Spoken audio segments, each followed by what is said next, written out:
evening, ladies and gentlemen, and welcome to this edition of USPBL Baseball on the USPBL YouTube channel. Today, the Birmingham-Bloomfield Beavers are facing off against the Utica Unicorns in this Friday night fireworks spectacular. Hi everybody, I'm Leo Ortel alongside my broadcast partner, Rich Borland, to bring you the call for this cross-conference matchup. If you missed last night's contest, we finally saw an offensive outbreak for the first time this season, surprisingly coming from the Westside Woolly Mammoths, who currently sit at last place in the standings. The Mammoths entered the game with just a .213 team batting average overall, but exploded for 10 runs on 14 hits against the Beavers, who entered the contest with an excellent team 3.30 earned run average. We also saw another solid performance on the mound from the Mammoth right-hander Philip Walby, who tossed 5 innings of just 1-run ball. The Beavers, who are now tied for second in the league with the Diamond Hoppers, scored just 3 runs last night on 5 hits, and the starting pitcher Garrett Chrisman struggled while giving up 5 runs over 5 innings. Despite a disappointing effort from the Beavers last night, the season is still young, and Chris Newell and the Beavers are still fighting to earn their 3rd straight USPBL championship. The Beavers look to bounce back today as they give the nod to the left-hander Jerry Salsbury, who will face off against Donald Goodson of the hometown Utica Unicorns, who have been on a tear to start the season. With their league-leading 4 home runs and 30 runs batted in, combined with their 2.67 team ERA, Jim Essien and his Unicorns find themselves in sole possession of first place in the standings with a 5-1 record. Another interesting note, not only are these teams facing off for the first time this year, they also faced off in the championship of the inaugural season back in 2016. Although the Unicorns finished last in the regular season standings that year, they were victorious against the Beavers and earned the first championship title in USPBL history. Although the story of this 2019 season has been primarily pitching, the bats of the Mammoths came alive last night. With 2 teams that have been led so far mostly by pitching, will we see another offensive onslaught from the Beavers and Unicorns today? Stay tuned to find out. And for now, I'll send it over to my broadcast partner, Rich, to talk more in depth about tonight's pitching matchups. Rich? Yeah, thank you, Leo. Really excited for the matchup we have on tap tonight. For as much offense that we saw just about 24 hours ago, I am not going to expect all that much tonight. Of course, Salsbury, the veteran here in his 2nd season as a starter with the Birmingham-Bloomfield Beavers, just to give you kind of an idea of where we come from there. For that man, Jerry Salsbury, out of Brunswick, Ohio, and of course, Ohio University in the Mid-American Conference. Last year in 2018, he had 13 games under his belt, 4-4 record in 65 2/3 innings pitched. He allowed 59 hits, but just 12 walks with 58 strikeouts and a 3.70 ERA and a whip of just 1.08, just over that 1.00 mark. And then, of course, on to this season so far. He's made 2 starts. He's got a 1.80 ERA. His record is 0-1, but don't let the record fool you. He's thrown 10 innings in the 2 starts. He's allowed 4 runs, only 2 of them earned on 8 hits. He's got just 3 walks to 11 strikeouts. Batters hitting just .205 against him. He'll have a fastball, changeup, another 2-seam fastball, and a curveball in his arsenal. Through his first 2 starts, he's thrown 108 strikes to 62 balls. Pretty good ratio there for the first couple of outings here at Jimmy John's Field. And then on the other end of it is Don Goodson. Goodson on the year, he's looking spectacular as well. A 2.00 ERA. Doesn't have a record to show for it just yet. But through the 2 starts, 9 innings pitched, he's got 3 runs, 2 of them earned on 5 hits.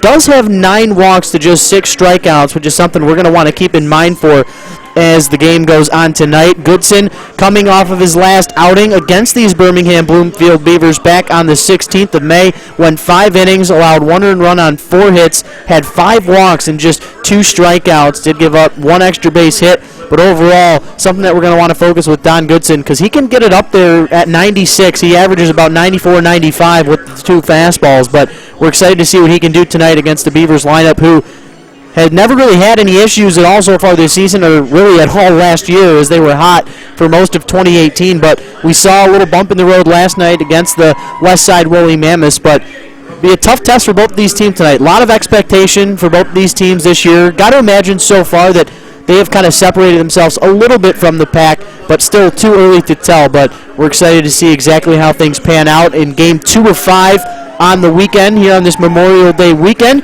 but it looks as if we're just all said and done with the starting lineups as the Detroit, Michigan native Donald Goodson heads out there to man his position. Friday fireworks spectacular after the game. Hopefully we'll have a couple during, but we'll take a quick break, and when we come back, first pitch here from Jimmy John's Field.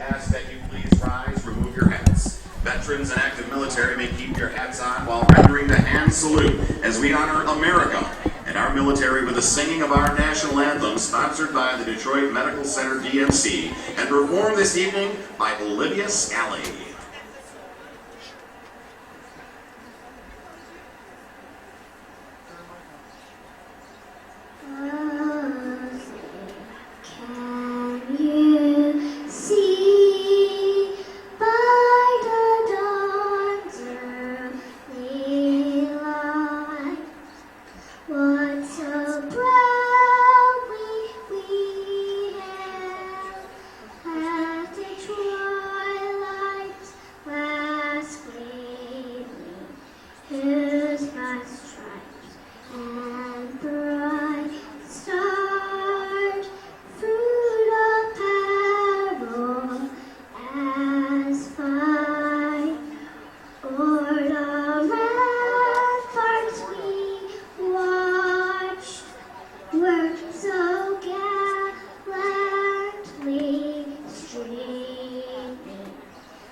Well, how about that, ladies and gentlemen? Tonight's anthem being performed by, well, looks to be about maybe a 3-4-year-old at the most, but she sung it with no issue. Would have done a lot better job than I would have. That is going without question.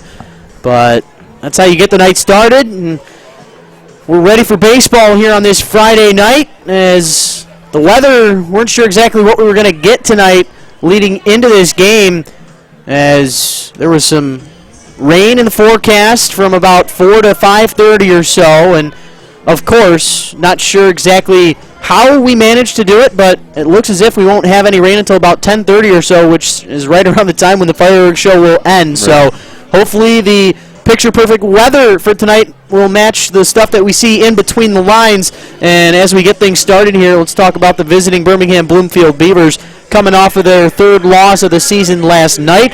And the starting lineup for them, it'll be Ryan Kemp, the second baseman. He batted leadoff last night, had a single, a pair of walks, one of the only few that reached base 3 times for the Beavers yesterday. Caleb Longley, the designated hitter, he was batting fourth, gets moved up to the second spot after his double and RBI last night, went 1 for 5. Nick Campana, the outlier for himself, is he had been just cruising along through the first couple of games with the Beavers, but had his first offer last night as his 4-game hitting streak came to an end. But hey, you know what? The beauty of tomorrow, he gets the spot there in the 3-hole, as Jack Haranek, who had the night off as a position player, actually had an inning of work pitching yesterday and actually had a pretty spectacular defensive play when a comebacker hit his glove. He grabbed it out of the air and rifled one over to his normal position at first base for an out, but that's where he's playing tonight. As TJ Ward manning the hot corner as he normally does for the Beavers. He's batting 5th. Batting 6th, the left fielder Alec Oland. Adam Gauthier, who had 2 walks last night, was batting in the 5 spot. He's batting 7th this evening, doing catching again. Ryan Smith, the right fielder, he got his first hit of the season last night as he was 0 for his first 14, but a good sign there from the right fielder. And then Adon Ordonez, the shortstop, who pinch hit for Smith later in that game last night. ended up going 1 for 2 with a single and a strikeout and did come around to score. As for Don Goodson, he brings us both the fastballs, the 4-seam and the 2-seam, which he throws about 67% of the time between the two. And then he also mixes in the curveball and the changeup. Through his first 2 starts, contrary to Jerry Salsbury, who I mentioned had 108 strikes compared to 62 balls, polar opposite there for Don Goodson. His first 2 starts, 87 strikes, 73 balls. So something we're going to want to pay attention to. The command of the Detroit native. Mentioned how he came into the league as a position player, an outfielder, but we heard in the pregame show, during our pregame show, I should say, our PA announcer notifying the fans in attendance on how Goodson was working on some stuff in the outfield. They saw that he was throwing mid-90s into the third base bag, and they were like, you know what? I think we might want to use you in a different art, and it's exactly what has brought Don Goodson to his position now, and you know what? It looks like they made the right decision, so we're excited to see what he can do for us tonight. One thing that I noticed looking at some of the stats going into this ball game, in terms of first pitches in counts, only 14 strikes to 18 balls, so something that you want to get a hold of and try and get ahead of these hitters, because when you get ahead, you can, of course, work in other stuff, and you know your night will just go that much better, right, as it looks like we're finally getting ready for baseball here at the ballpark. And Ryan Kemp, the Middle Tennessee State native, coming up to the plate as the leadoff hitter for the second consecutive night here for the Birmingham-Bloomfield Beavers, supporting that batting average coming into play tonight, .333, 5 hits and 15 at-bats on the season there for Mr. Kemp. And that .333 mark, the same, actually, that he had last year in college at Middle Tennessee State University, so pretty consistent hitter as far as average. And also decent amount of power. 3 home runs last year as well from the little guy, just 5'4", but has some pop in his bat. Yeah, Kemp, one of many players who goes from JUCO to a D1 school and eventually playing on in professional baseball, as looks at called strike 2 there, quickly down in the count 1-2, but Kemp, for the stature that he is an aggressive batter. Loves taking cuts, stays off of that one as the count evens up at 2-2. Kemp, got to imagine, not the type of weather that you normally see there in Tennessee compared to what we have here tonight.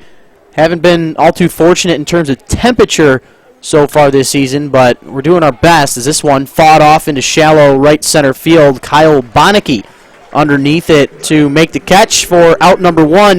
Good start there for Goodson. Not a bad at-bat there for Kemp. Just tried to put that one in play, hit it back up the middle. Better job of Goodson to force him to not get the good part of the lumber on it. So 1 up and 1 down with the pop-up to second as Kemp is retired. Caleb Longley stepping in now, the designated hitter tonight.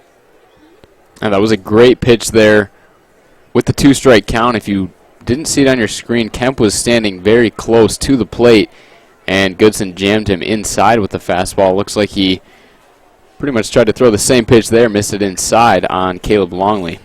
As Longley looks at ball 1 to begin this at-bat inside. Goodson bringing the cheddar, 93, swung on and missed, as we have back-to-back Tennessee natives leading the charge here for the Birmingham-Bloomfield Beavers, as Longley fouls off pitch number 3 of the at-bat. Longley from Cleveland, not Ohio, Tennessee, played at East Tennessee State University. 51 games, had a .309 batting average in 2018 with 50 RBIs, as Goodson ready for the 1-2 pitch. Looked to be a breaking ball that did not break as much as he would have liked. Longley again getting out of the way of another inside pitch there, but I'm loving what I'm seeing in terms of the approach for Goodson. He's not messing around. He's working quickly. That's exactly what you want to do. Try and keep the hitters off balance.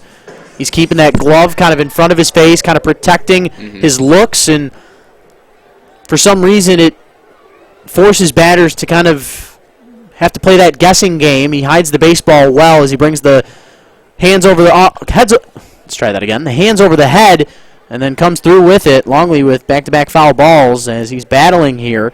So a good job from the first two Birmingham-Bloomfield batters, even though Kemp was retired. So far attacking both sides of the strike zone as well. We've seen him go inside and outside. And look at that. Right down Broadway. Longley gives a long look behind home plate to our home plate umpire, Mr. Gary Wagenschutz.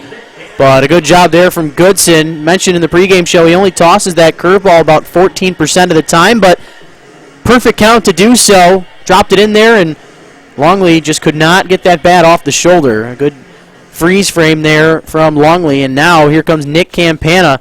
Batted second last night, had 2 groundouts, one for a double play, a pop out, but also reached base safe twice on a walk and an error as he looks at ball 1 to begin this at bat. Got to imagine Campana took some cuts in the cage prior to today's game. He's ready to go get back at it.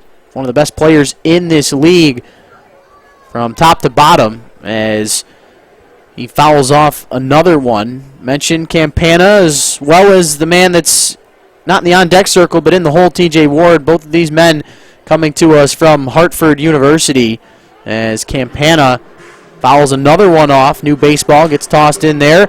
The Ossining, New York native with the USPBL last year, a 253 average in just 25 games as Campana joined us about halfway through the season. Sits on a breaking ball, just a little bit too much there. The count remains at 1-2, but Campana, one of the marquee players in this league, did only have 4 home runs in the 25 games, but 17 RBIs and double-digit walks. That one well in on the hands. You're seeing Goodson stay consistent inside, and that's about as perfect of a pitch as you can get. It's close enough to where the batters out of the eye have to kind of go after it, especially with 2 strikes, but it's so far inside that the only thing you're going to do with it is put it to the left of the left field line. So a good job by Goodson with his pitch placements thus far, and looked to be a breaking ball on that pitch, 78 miles an hour. Campana well out in front of that one, and if I'm Goodson, I'm going to stick inside because Campana is more of a pull hitter as the 1-2 commences. That one at 93 upstairs made me feel uncomfortable. Can't imagine how Campana's feeling after that one. I like that attempt with the high fastball, though. Hasn't gone to that yet, so I like the attempt. This one taken to the opposite field. Looks like Dallas Oliver is underneath it to make the catch with ease. A 1-2-3 frame for Mr. Donald Goodson. Good sign there for the Korns. We head to the home half. It'll be that man Oliver who made the catch. Bonneke and Larry McCabe due up. You're watching the USPBL YouTube channel.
Welcome back, ladies and gentlemen. Dallas Oliver, of course, the aggressive hitter that he is, and as I was going to get to talk about for a second, but looks as if I will not be able to, as Oliver, first pitch swinging, hits a pop-up in foul territory over there to Jack Haranek, the man who got the night off as the position player last night, was used in the bullpen for an inning of work against the Westside Woolly Mammoths, as Jerry Salsbury out there for start number 3 on the season, the left-hander out of Ohio University in the Mid-American Conference, having to deal with Kyle Bonneke now. Looks at ball 1 to begin this at-bat. Bonneke, 1 of 4 Utica Unicorns to start all 6 games.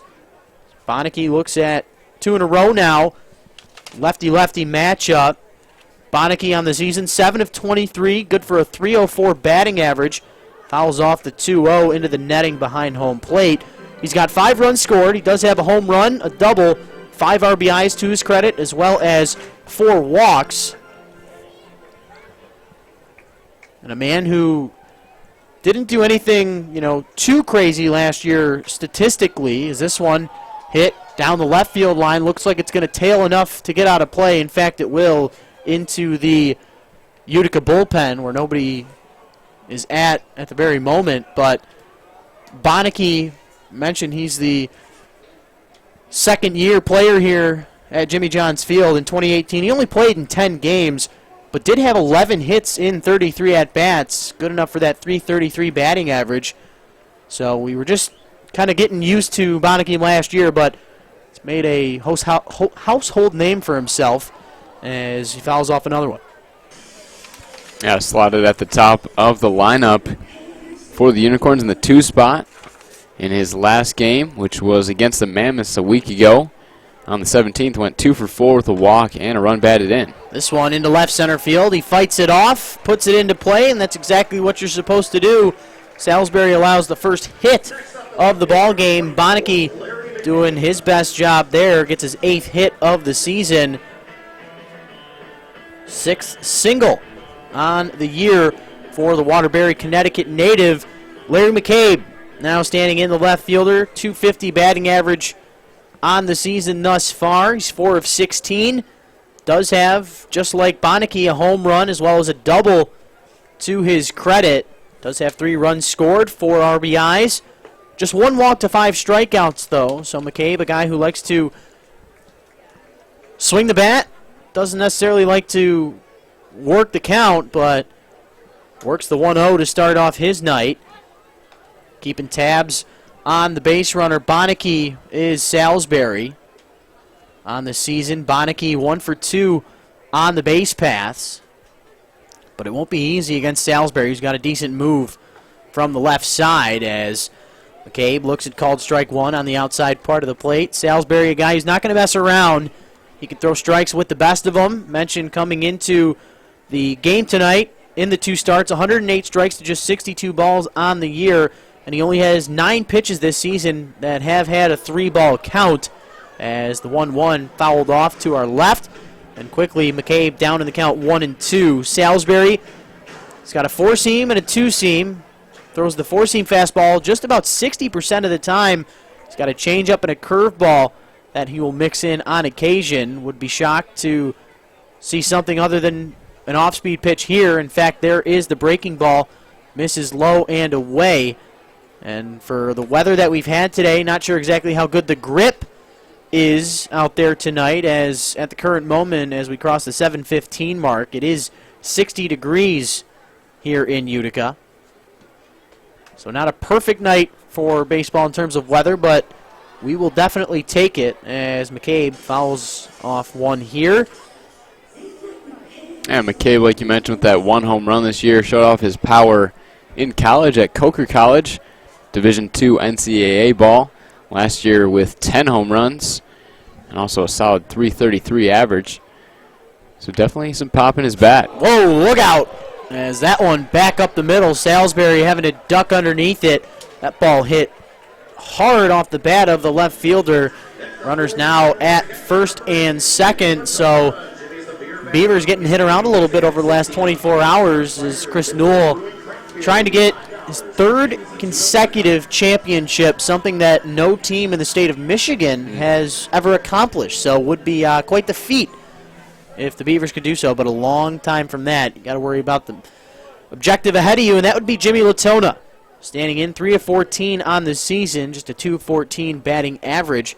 Takes a cut at the 88-mile-an-hour fastball, swung on and missed upstairs. Latona on the season, 3 runs scored, a double, a home run, 4 RBIs to his credit. As the 0-1 looked to be a breaking ball, it did just not break. Brings the count even to 1-1. Jimmy Latona, your beer batter of the game. As, of course, if he gets a base knock, fans will get $5 craft beer, 16-ounce Sherwoods. As this one hit into left center field, Nick Campana ranging underneath it. Bonneke thinking about it, wants to test out the arm of Campana, and would you look at that, on a line on one hop over there to the third base bag. So the Unicorns taking note of that. Got to imagine anything hit to center, or at least left center field, nobody will be going to third base based on that toss there from Campana. Good stuff there, as runners will stay put at first and second. Dan Williams now standing in, a world of trouble for any opposing pitcher. Another lefty-lefty battle here, as Williams on the season, he's got the best batting average on the Unicorns roster, as he takes a big cut, which he always does, as he misses the first one he sees. Williams, another one of these guys that has started all of the 6 games for the Corns. The .450 batting average on the year. He pops this one up in shallow left field. Looks like Alec Olin has got a beat on it just in front of that left field wall. Makes the catch with ease, as the Corns strand 2 in the home half of the first. We remain scoreless. We head to the second. You're watching the USPBL YouTube channel.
Welcome back, ladies and gentlemen. Rich Borland, Leo Ortel with you. We're through an inning at the ballpark on another Friday fireworks spectacular, and a couple of arms out there on the bump doing well thus far. No hits allowed for Goodson through the first frame, but he did throw 20 pitches, 14 of them, though, for strikes, which is a good sign. As Jack Haranek standing in, looks at a couple of pitches. He's ahead in the count 2-1 to start his evening. Haranek, the only batter in this lineup that was not present last night. As we mentioned, he had the night off. At least we thought he had it off. I went down actually to the dugout prior to the game, saw him in there, and I was like, hey, you all good? And he said, hey, you know what? Not really sure why I'm out, but you know what? It's another day at the park. Can't complain. And we quickly realized on why he was not in that starting lineup. Got some opportunity on the bump last night. Won't get anything going in his first try at the plate this evening as Kyle Bonneke makes the play with ease. The 4-3 putout is recorded. Didn't mention it in the first frame, so we will here in the top and bottom of the second inning. From left to right in the outfield for the Corns, it'll be Larry McCabe in left, Coleman Poche in center, Dallas Oliver over there in right as TJ Ward stands in for the first time tonight. Was 1 for 5 on the contest last night. 1 for 5 with the single. A run scored, did strike out twice as he also reached on an error and grounded out. As this one, it's a grounder, but it gets through just past the third baseman, Colin Rideout, in between him and the shortstop, Adrian Guzman. So we might as well continue on. Bonneke over at second, like we mentioned a couple of times so far tonight. And then Dan Williams, one of the league leading hitters over there at the first base bag. Latona is the second half of the battery. Is good sign there from TJ Ward. Mentioned how he'd been struggling with some strikeouts through the first couple of games, but a good sign there with the hard piece of contact sliding just through that gap in between the 5-6 hole. This one in on the hands of Alec Olin. First pitch swinging out there into center field. Good enough for out number 2. Easy play there for Coleman Poche as a ground out and a fly out have recorded the first 2 outs for this one. Adam Gauthier now standing in, the catcher tonight. Now we just saw Goodson go back to that 4-seam fastball inside, jammed him. Maybe Oland was looking for something over the heart of the plate, but we've seen Goodson attacking hitters so far. This one hit to the left side of the infield. One pitch. Gauthier grounds out into the fielder's choice. TJ Ward is put out via the 6-4, and we have another quick half inning. Can't complain about that. Beavers go down in the top of the second. We head to the home half. You're watching the USPBL YouTube channel.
Welcome back, ladies and gentlemen. A swing and a miss from Austin Malpe to start off this home half of the second. Malpe, the designated hitter with the .250 batting average coming into play tonight.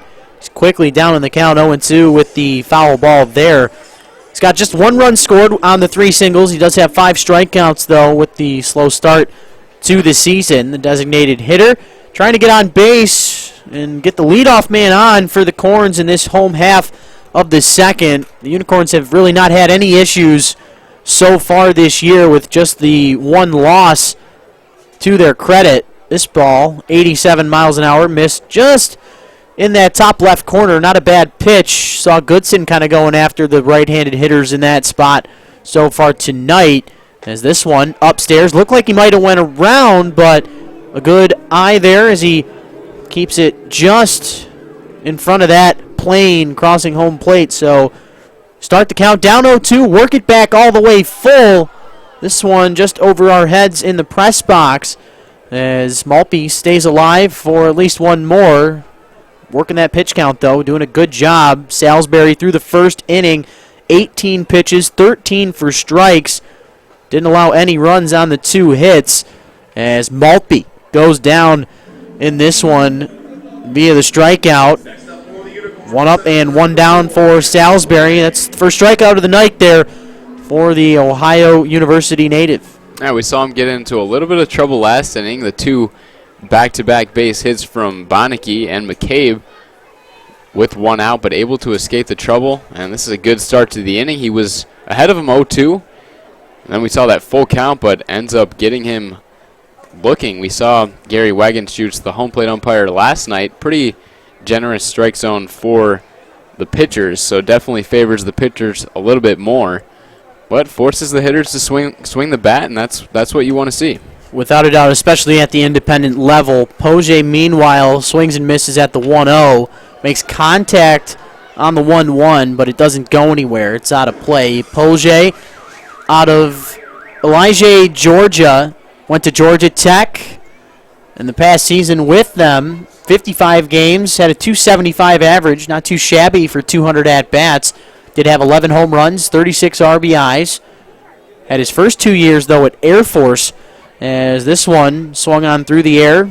No contact is made, though, as Poche goes down via the swing and the miss. A pair of those in the frame for Salsbury. We mentioned through the first 10 innings in his first 2 starts, had 11 Ks to just 3 walks. Looking sharp so far through this frame. Can he get the perfect strikeout of the side here? Unless Rideout has anything to say about it. Third baseman fouling off, kind of lunging that bat out there to make contact. Not the greatest swing there, but makes contact. 6 for 24 on the season is the third baseman, one of the 4 guys that has started every game for the Corns. Salsbury, meanwhile, 80-mile-an-hour, what looked to be changeup, missing in the dirt there. Good stop from Adam Gauthier, the man doing the catching behind home plate tonight. It's Alec Oland in left, Campana in center, Smith in right. The 1-1 back up the middle, and it's through. Jerry Salsbury's been really active with those comebackers so far this evening. Got to keep the head on the swivel and be ready to turn into a fielder immediately, almost unconsciously, as Rideout. There's a reason he's played in every single game, showing that production as Salsbury gives up his 3rd single of the night. First base knocked though with 2 outs here for the Corns. Now there's been a couple of hard hit balls so far, 2 up the middle. We saw singles back in the first from Bonneke and McCabe like we mentioned before. And then another hit ball, that one right over the heart of the plate, Colin Rideout. This one hit on a line, Adrian Guzman at the bottom of the order, getting it done. First pitch swinging, back-to-back singles, already 4 of them here for the Corns, and we transition back to the top of the order. And another hard hit ball, just as we were talking about it, and we didn't get to talk much about Adrian Guzman. Struggled to start the season, but last game 2 for 4 with an RBI against the Mammoths last week. A good start to his day. We talk about him more as a defensive shortstop, but showing some good signs with the bat recently. First pitch, change up in at 75 there from the left-hander Salsbury. Gets Oliver to look at it, as I think everybody's starting to know how aggressive he is, as he popped out in foul territory to Haranek to start this ball game off. So you throw the 80-mile-an-hour changeup and then come back with the 89-mile-an-hour fastball. It's deceiving as ever. And so if you're Oliver, kind of got to be ready for anything. If I'm Salsbury, maybe go upstairs with the fastball or something off speed in the dirt. As it looks like Gauthier set up outside, but that one, in fact, upstairs. Probably a little bit more north than Salsbury would have liked. Try and keep it somewhat close to the zone, so it's something that Oliver would chase after. That kind of a waste pitch there from the left-hander. 2 men on, 2 men out in the home half of the second. Unicorns trying to strike first in this contest. Salsbury, this one, 81-mile-an-hour changeup. Swung on and missed there from Dallas Oliver, and he technically strikes out the side with allowing a pair of singles in between the second and third outs, but no runs across the board. We're through 2 at Jimmy John's Field. You're watching the USPBL YouTube channel.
We're through 2 at Jimmy John's Field. Rich Borland, Leo Ortel with you. Don Goodson bringing the heat. It'll be Ryan Smith, Adon Ordonez, and then Ryan Kemp, the 8-9 one-hitters, due up to start this frame. Goodson with the 92-mile-an-hour fastball. Slowly rolled over there to the left side. Dan Williams looked like he held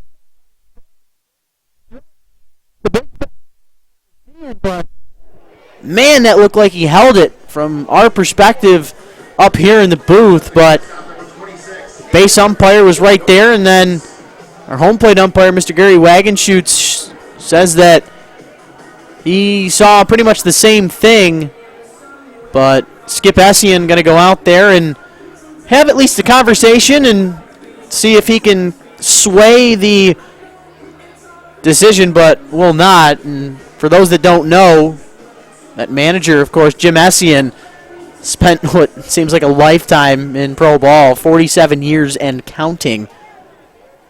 At one point in time was the manager of the Chicago Cubs after Don Zimmer had been let go back in 91. So technically wasn't there for the whole year, but hey, you know what? You could take just a game, right, say that you were an MLB manager. Quite the honor to have Skip Essien in our presence day in and day out, as in the books, looks as if they marked that one down as an error. Now the question is, do you give it to the fielder over on the left side? Quickly though, Guzman, how about that? And how about that?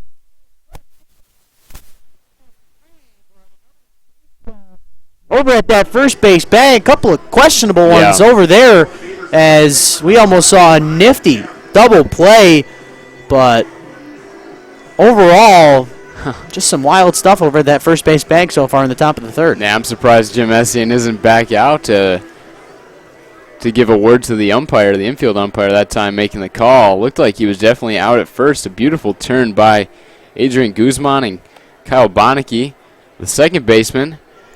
Not really sure what happened there. Meanwhile, back to the top of the order we go for Birmingham-Bloomfield. Ryan Kemp up there now, 0 for 1 with a pop out to second base. Back to start this ball game. Don Ordonez over there at the first base bag, getting just his second start of the season. Second pitch of the at-bat. Called strike on the outside part of the plate. Kemp not a fan, but look good from up here. Evens the count up at 1-1. And if you remember Kemp's first at-bat, down 1-2 in the count, and Goodson threw him that inside fastball, which jammed him inside, standing very close to the plate.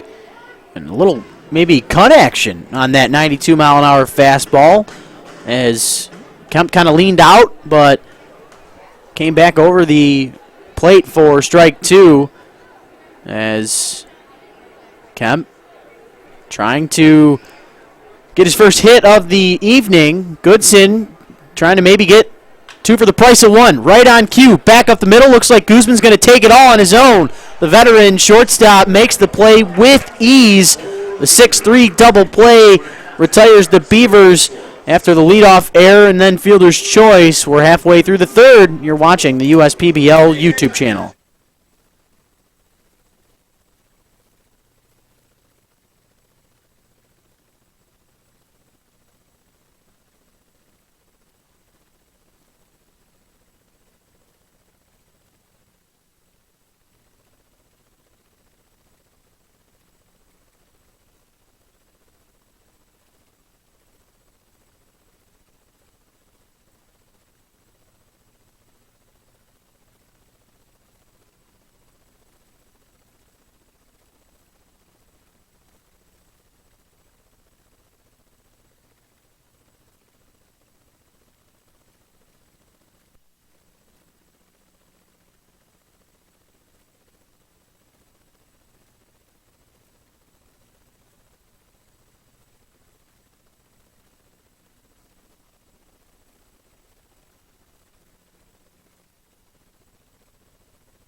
Welcome back, ladies and gentlemen. Rich Borland, Leo Ortel with you as we get ready for the home half of the third. Unicorns with Bonneke, McCabe, and Latona due up for the Corns in this home half of the third inning. 5 goose eggs up through the first 2.5 frames. Bonneke with the single back in the home half of the first.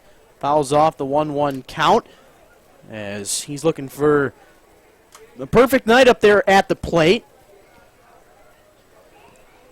Back out there for another inning of work is Salsbury, the left-hander, through the first 2 frames, 37 pitches. He had just 18 through the first, but he does have 3 strikeouts as he struck out the side alongside 2 singles last inning. Meanwhile, TJ Ward, with not an easy play, having to move over to his left, throw across the body with the right hand as the first batter is out, 1 up and 1 down. TJ Ward kind of about almost perfect over there at that third base bag at anything that is somewhat routine. Of course, we saw the other night that really hard hit ground ball that kind of ricocheted off of him, but for the most part, TJ Ward, a brick wall over there at the hot corner, and for good reason. Second year in the league. We've kind of talked a little bit about how some of the defensive players have struggled with the long infield grass, but TJ Ward definitely no stranger to third base over there with the long grass. Makes a very tough play for out number one. Not only that, but it is wet as well as this one.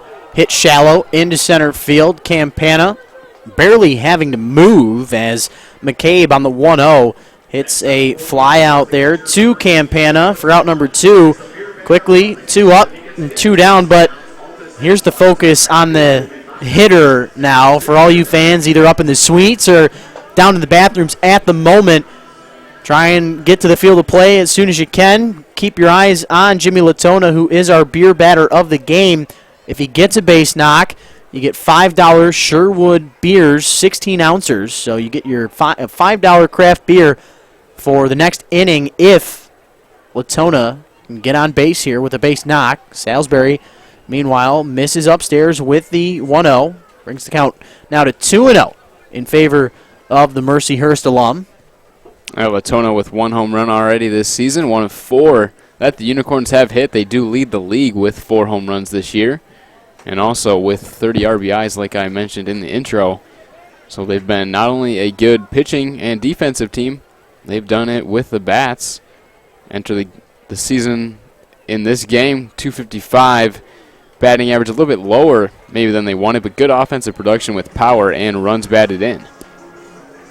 Meanwhile, Latona not having to take the bat off the shoulder, works the 4-pitch walk with 2 outs. It's an awful combination from a pitching perspective. 2 out, 4-pitch walk. Doesn't sound good. Right, and he retires the first 2 batters pretty quickly. Looked like it could have been a quick 1-2-3 inning. And like we talk about a lot, either leadoff walks or 2-out walks can be killer for your team. As Williams admires the breaking ball to start off this at-bat. Salsbury dropping it in there. Second time around, another breaking pitch. Kemp with the shuffle to his right over to Ordonez for the 4-3 force out that retires Latona. We're through 3 here at Jimmy John's Field on another Friday fireworks spectacular evening, and we're scoreless as we head to the 4th. You're watching the USPBL YouTube channel.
And welcome back, ladies and gentlemen, to the USPBL YouTube channel. Rich Borland, Leo Ortel with you.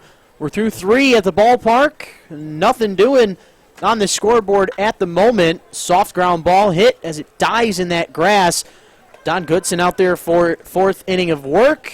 Retires Caleb Longley on 1 pitch. exactly what the doctor ordered, as Campana, of course, the USPBL Player of the Week in Week 2, trying to get his first knock of the evening, flew out to right field on a long at-bat back in that first frame. In fact, it was a 1, 2, 3, 4, 5, 6, 7, 8 pitch at-bat there for Campana. Goodson, 94 this time around. That's one of the fastest pitches he's had tonight. Gets enough of that outside frame. Campana got to be ready for anything at the moment, and look at that. You go from a 94-mile-an-hour fastball on the outside black to a 84-mile-an-hour changeup right down the middle that just drops under the bat. A lethal combo there for Goodson, and he's cruising with the Beavers having just one hit, and would you look at that? One of the best hitters in the league doing nothing there with Goodson's pitches. 3 straight, retires Campana.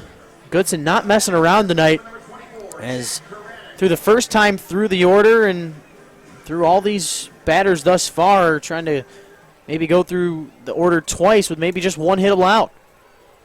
Beautiful off-speed pitch once again, back-to-back changeups, I believe. That changeup has some really good movement on it. Definitely fooled Campana, who was most likely looking for that high fastball and did not get it. And that's the advantage of a hard-throwing guy like Goodson out there. The ability to not only go to the changeup in the dirt, but that high fastball keeps the hitters guessing up there. This one fouled off of the bat of Haranek into the protective netting,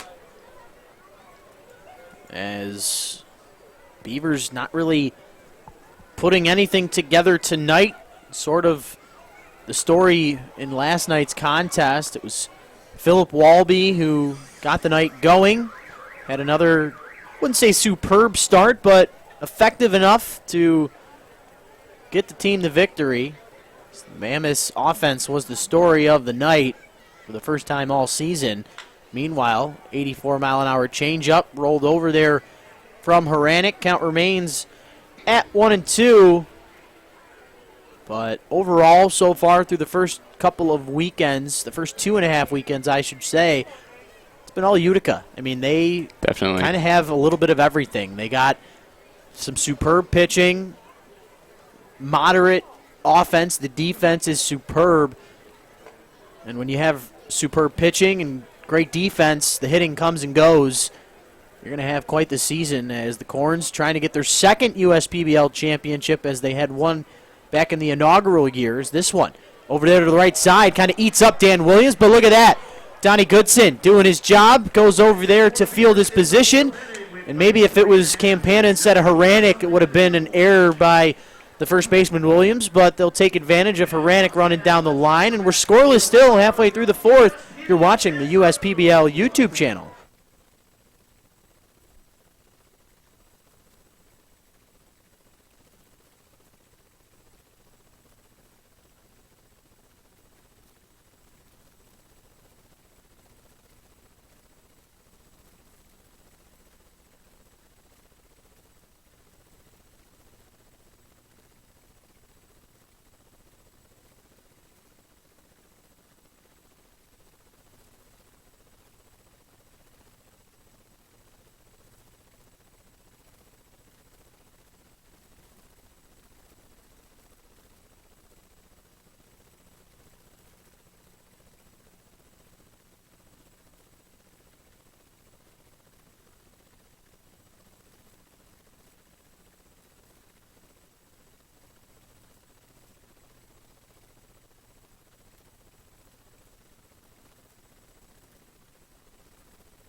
Welcome back, ladies and gentlemen. We're through 3.5 at Jimmy John's Field on a gorgeous night for baseball. At least, hey, you know what? There's baseball. That's all we need. It doesn't matter. Right. Doesn't matter what the weather is. As the sarcasm trolls on into the home half of the fourth. Due up, it's Maltby, Poche right out. 6, 7, 8 hitters for the Corns. Salsbury back out there for another frame. The 1-1 pitch swung on and missed as he brings the high leg kick in there. Down in the count 1-2 is Maltby. 0 for 1 with the strikeout on 7 pitches that started the second inning. Trying to have a different story here to start the fourth. And went down looking that first time around, so maybe try to swing the bat even if it's close. Got to be swinging the bat up there with Wagon Chutes, home plate umpire, pretty big strike zone.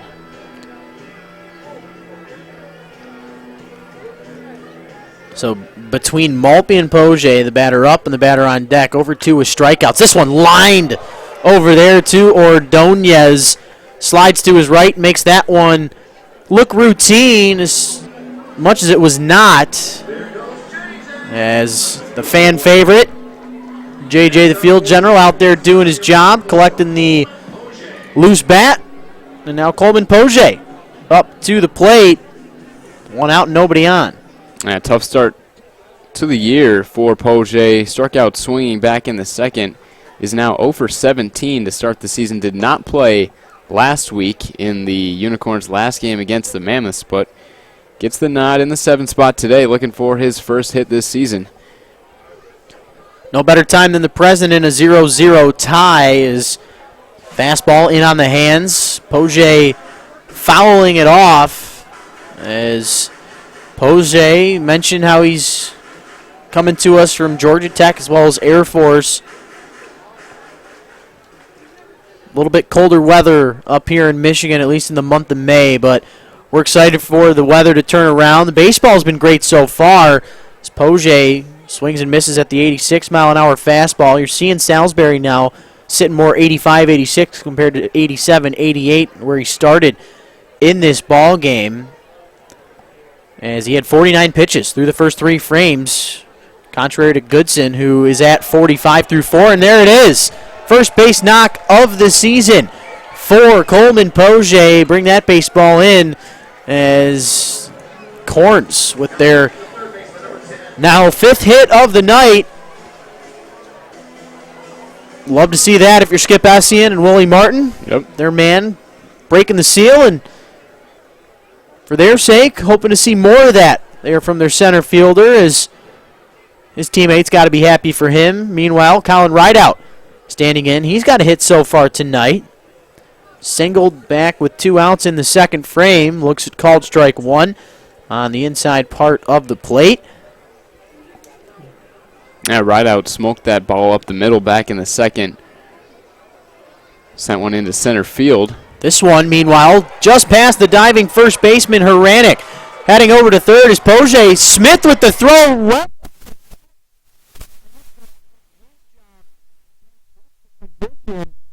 Going over to second base because of it, of course, is Rideout. He gets the single, gets to second on the throw. Runners now at second and third for the home team, Unicorns. And Salsbury, for the first time today, in trouble as Unicorns finally get a runner on third base. Yeah, this has really been the only time that either team has threatened so far in the game. Second and third, we saw Ryan Smith just airmail that throw over the head of the third baseman Ward, but Salsbury with a good backup, able to limit Coleman Poche from scoring. As we talk about the large foul ground here at Jimmy John's Field, that ball definitely would have been beyond the third baseman's reach to go over and get it. Poche most likely would have scored on the overthrow, so good heads-up baseball by Salsbury with the backup. Meanwhile, something Adrian Guzman is not used to, seeing a first pitch breaking ball, sees another one here after his leadoff single after his single that led his night off. Correct me, as he's now down in the count 0-2 on a pair of breaking balls. Got no idea what's coming here. Could be anything, and it's a fastball that ricochets off of Kemp, the shortstop, though.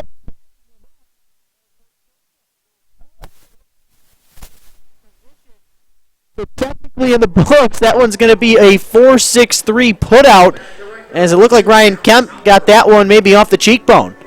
Another hard-hit ball. We've seen quite a few from the Unicorns so far, and even though Guzman is retired, the run does come in to score, so the Unicorns strike first here, finally getting to Jerry Salsbury and the Birmingham-Bloomfield Beavers. So the 4-6-3 put out, good enough for out number 2. But yes, Poche coming in to score for the second time this year. Right out over there now on third. He's the only player in this game to have multiple hits with his 2 singles. Dallas Oliver, meanwhile, back to work. He's 0 for 2 with a foul out and then a swing and miss strikeout that ended the second inning. Count even at 1-1 as Salsbury misses upstairs on the 0-1 try. This one, mirror image there, as that one, just like the last, misses upstairs. So a good eye from Oliver on the last 2 pitches after going down 0-1. Nowhere for the runner on third, right out to go. He needs his teammate to come through for him and give the Korns maybe an insurance run here in the home half of the 4th. Bonneke looming on deck. He's 1 for 2 with a single. And Oliver has had a tough start to his 2019 USPBL campaign. A .381 average in the USPBL last year. Just 18 games, but did have 4 home runs, 12 RBIs. So still trusted here as he is batting in the leadoff spot once again. He's got good speed, but just hasn't had the start of the season that he would have liked to. Yeah, Oliver definitely is the type of athlete you want at the top of the order. Meanwhile, it's going to be a tough play for the shortstop, Ordonez, with the speed, but he will get him. Oliver cannot believe it. A bang-bang play would have gotten their second run of the game in. If he hit that one just a little bit softer, he would have been there for sure, but he is a hard contact type of hitter. But the Korns do get a run in the home half of the inning. We're through 4. You're watching the USPBL YouTube channel.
Welcome back, ladies and gentlemen. We're through 4 here at Jimmy John's Field. Donald Goodson back to work for his 5th inning as he's been cruising through 4. Just 45 pitches, 33 of them for strikes, just 12 balls out of that right hand of his. 2 strikeouts, just 1 hit allowed. That was the single back in the 2nd inning, and it was off the bat of T.J. Ward, the man who leads off the 5th for the Birmingham-Bloomfield Beavers. But Goodson not skipping a beat, continues on as Ward quickly down in the count 1-2 after his single was on the first pitch that he saw tonight. Breaking ball, 77 miles an hour. A good eye there on the 1-2, but if I'm Goodson, wouldn't be surprised to see him go back to the fastball inside here to Ward. There it is. It is an inside, but it's fast enough for Ward to chase after it. 1 up and 1 down for the Korns here to start this 5th inning. I'll tell you what, we mentioned it in the pregame show, Leo, how Goodson, through his first 2 games this year as a starter, only has 9 innings under his belt. But I got to imagine that in terms of the pitch count and the leash that they're going to have for him tonight, especially with it being just the one-run lead.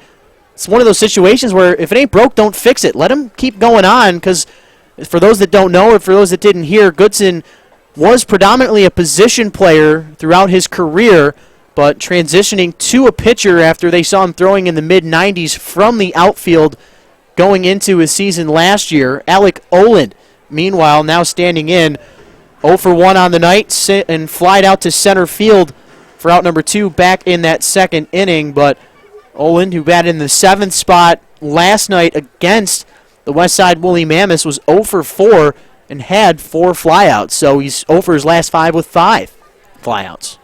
Yeah, a little bit tough for him as of late, looking for his first hit today. And going back to Goodson, I remember we talked to Goodson as that one's grounded over to short. Guzman, look at that. The rollover with the throw foot, making it look effortless over there. And when you can have that good of pitching backed up with that type of defense, that's a recipe for success. And Don Goodson doing his job, but also his teammates behind him, making him look that much better.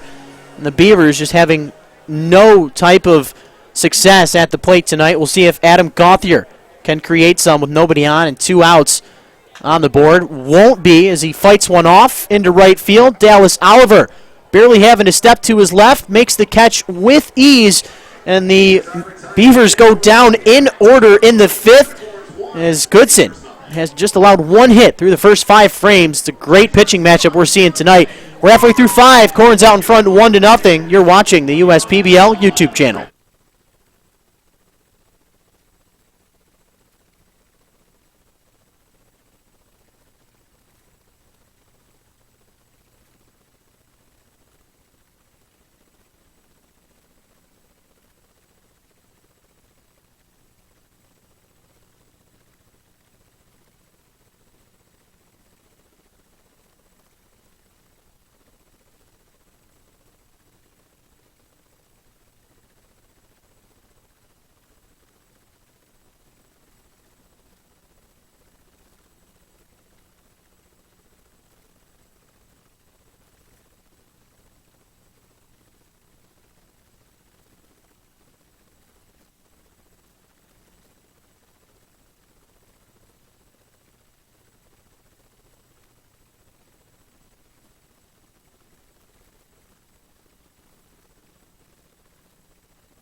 Welcome back, ladies and gentlemen, to the home half of the 5th we go. It'll be Kyle Bonneke, Larry McCabe, Jimmy Latona, the 2-3-4 hitters due up against Salsbury, the left-hander out there for his 5th inning of work. 68 pitches through the first 4 frames for the Ohio Bobcat product. Bonneke, meanwhile, on the 1-1 pitch, fouls one off into the protective netting behind home plate. 1 for 2 on the night, single and a ground out to third base.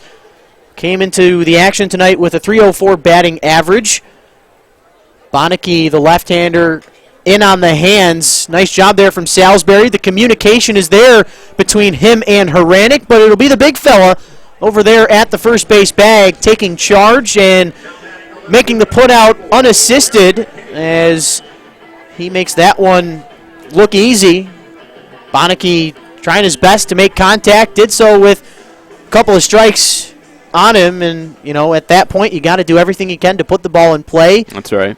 and forced the opposition to make a play, and we almost saw something that could have been tough, but a good job managing that one between Haranek and Salsbury as Larry McCabe now standing in, first pitch looking as the fastball misses upstairs. And McCabe's a left-hander out of Coker College, like we mentioned before, Division II NCAA ball. Showed off his power in college with 10 home runs. This one, meanwhile, another great pitch from Salsbury in on the hands of the left-handed hitter. This one getting floated over there to the third baseman, T.J. Ward. 2 up and 2 down for Salsbury as he's starting to settle in here. Had 37 pitches after 2 innings. Only had 12 pitches there in the third, but that fourth inning was mighty long as he had another 19 pitches in that one. But looking sharp here in this home half of the fifth. If this one can stay in the field of play, should be an out. Haranek slide.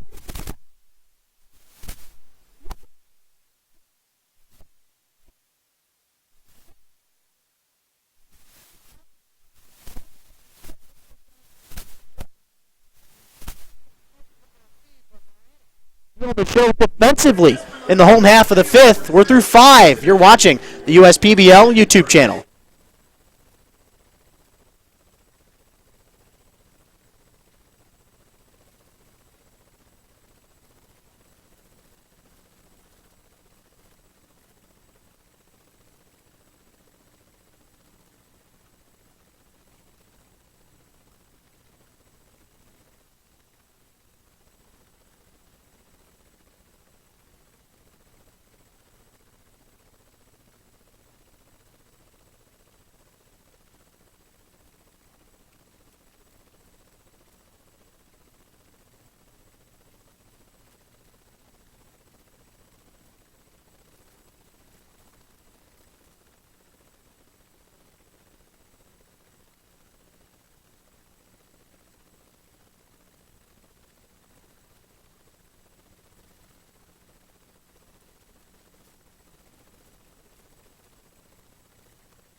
To the 6th we go. Unicorns ahead of the Birmingham-Bloomfield Beavers as this one stays in play. The pop fly off the bat of Ryan Smith, caught there by Kyle Bonneke. A lot of pop-outs we've seen to lead some of these innings, and in fact, that's only the second pop-out we've seen on this end, but it's the third inning where Bonneke has had to make the first out of the inning. So he's been fairly busy to start some of these frames as Goodson continuing to work the ledger through the first 5 innings, just 55 pitches. The last 3 innings, he's had 10 pitches per. And not only that, but the inning before that, 7 pitches in the second. So he is just absolutely cruising after that 20-pitch first frame where he only faced 3 batters. So he has gotten into the zone, and Adon Ordonez now standing in from the right side. He is 0 for 1 on the night, did reach on the fielder's choice after Ryan Smith, who reached on the error, was put out via the 6-4 ground out as Ordonez looks at ball 1 that misses inside.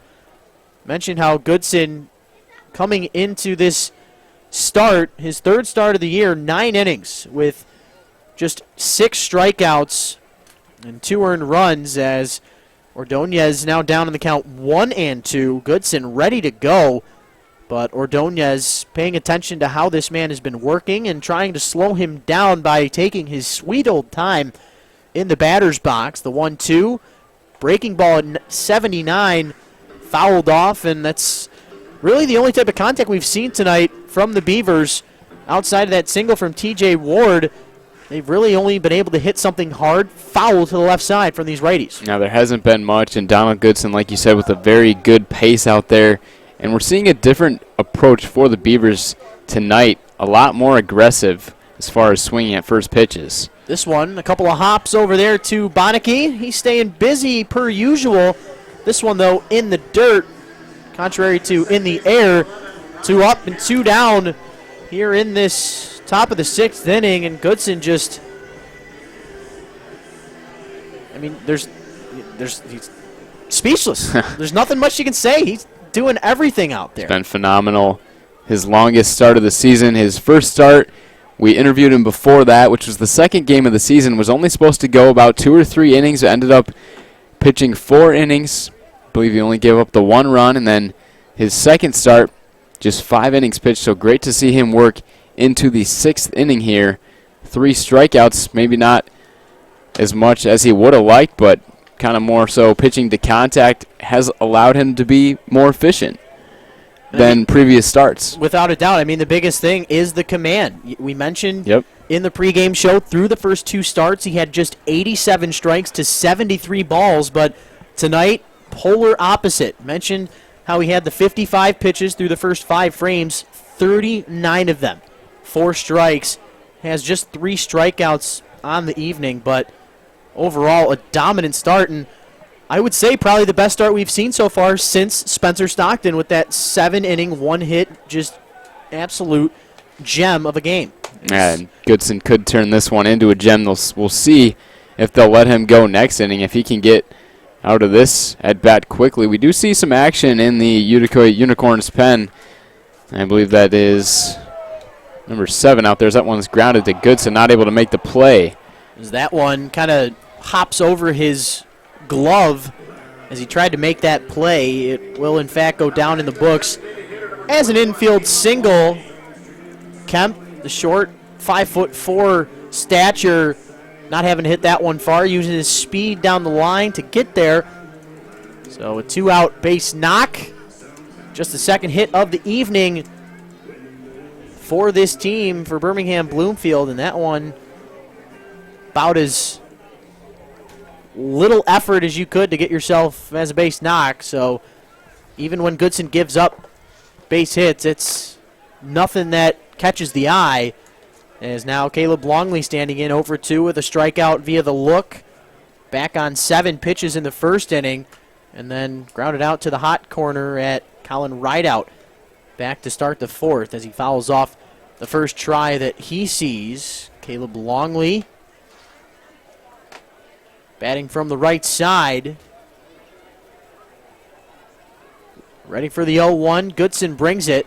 This one hit foul. Looks like it will get out of play. Dan Williams, the first baseman, as well as Bonneke, the second, over there going as far as they possibly can, but won't get anything out of it.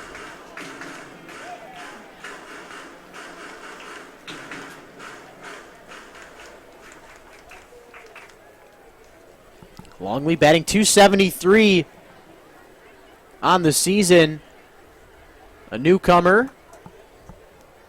Trying to make a name for himself, but he's down 0-2 to Goodson. Goodson looking for strikeout number 4 on the night. Won't get it here as Longley stays alive for at least another one. That one hit right in front of the Jimmy John's Field logo down the third base line. Yeah, Longley's been a big part of the Beavers' offensive production this year, tied for the team lead in RBIs with Nick Campana, total of 6 this season.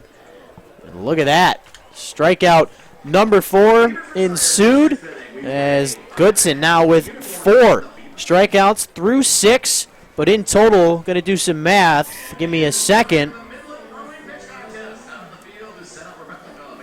Just 71 pitches through 6 for Donald Goodson. We head to the home half. Korn's out in front 1-0.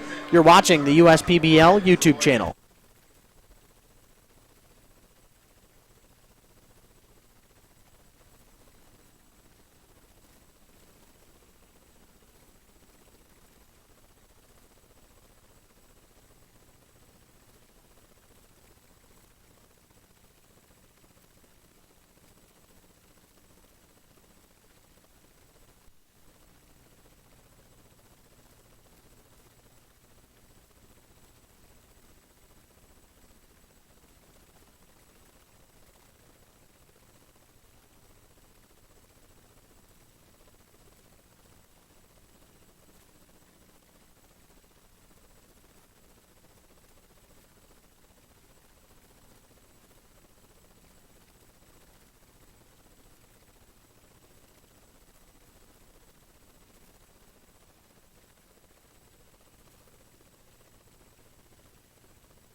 Welcome back, ladies and gentlemen. Rich Borland, Leo Ortel with you as we are through 5.5 at Jimmy John's Field. Salsbury back out there for another inning of work as through the first 5 innings, 73 pitches, 48 of them for strikes on the night thus far. Salsbury with just the 3 strikeouts, but outside of the long 4th inning, he's been doing all right, but he's been outmatched by, of course, his competitor, Donald Goodson. It'll be Dan Williams, Austin Maltby, Coleman, Poche, the 5, 6, 7 hitters, due up to start off this one. Breaking ball on the 0-2. Williams was trying to take that one over the Clinton River.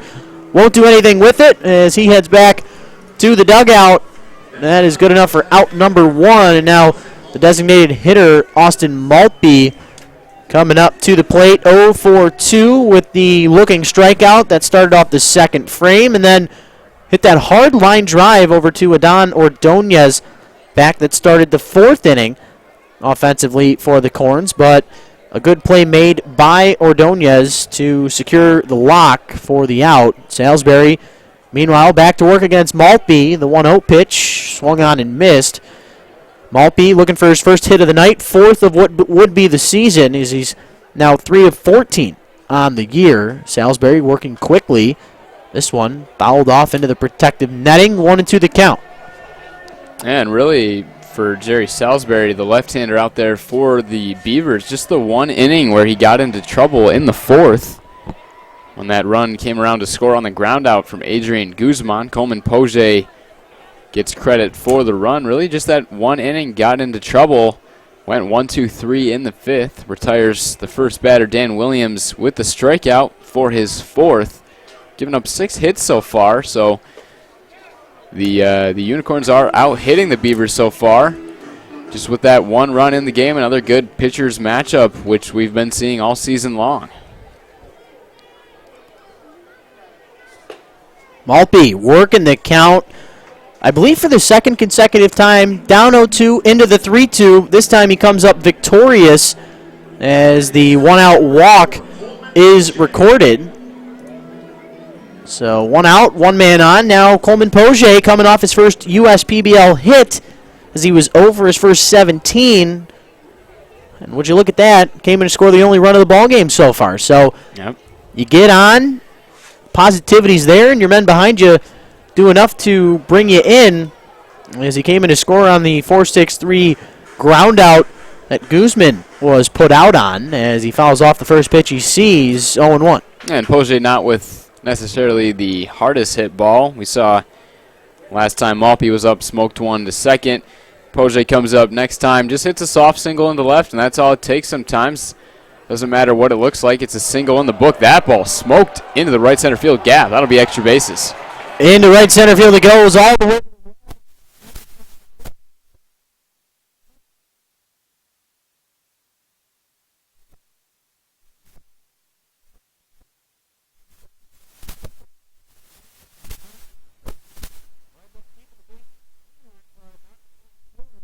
Can add a run as Marpy comes in all the way from first base.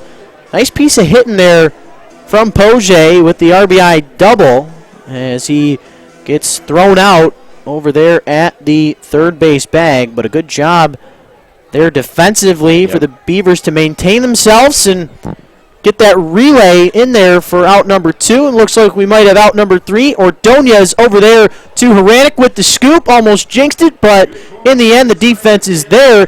Korns are retired, but not before the RBI double there from Poche. He's having the best night thus far with 2 base knocks, the run scored, and the RBI as well to his credit. We're through 6. You're watching the USPBL YouTube channel.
We are through 6 at Jimmy John's Field. Rich Borland and Leo Ortel with you.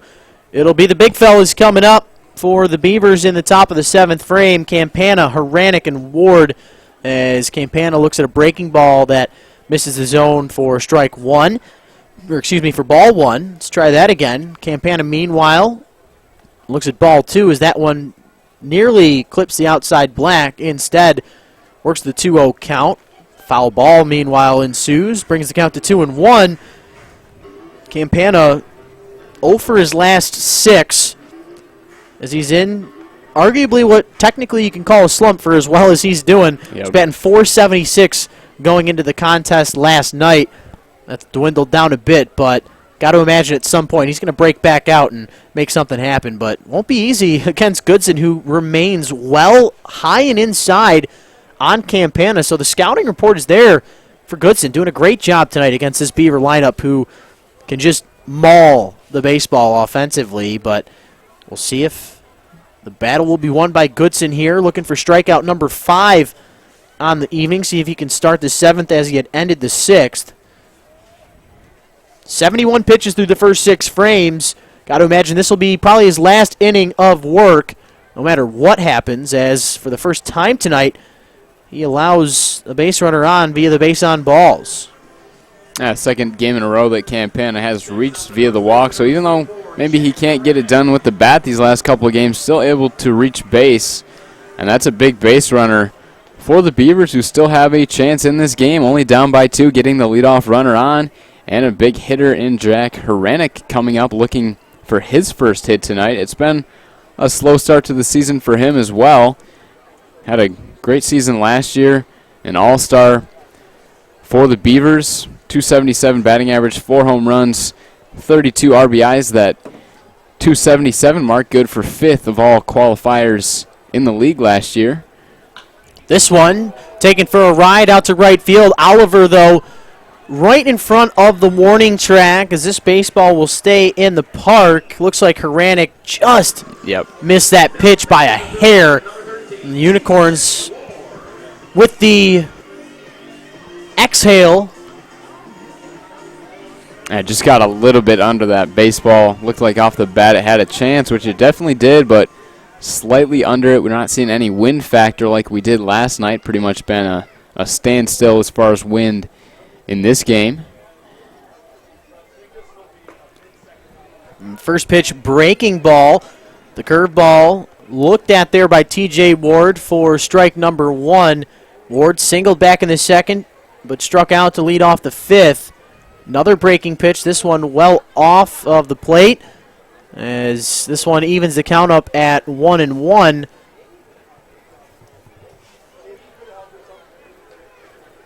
Can he throw 3 straight breaking balls to T.J. Ward? Nope. Fastball. This one, though, gets through the hole in between Rideout and Guzman. Campana getting into scoring position. T.J. Ward with his second single of the night. Good sign for him, as he last night was just 1 for 5 with a single.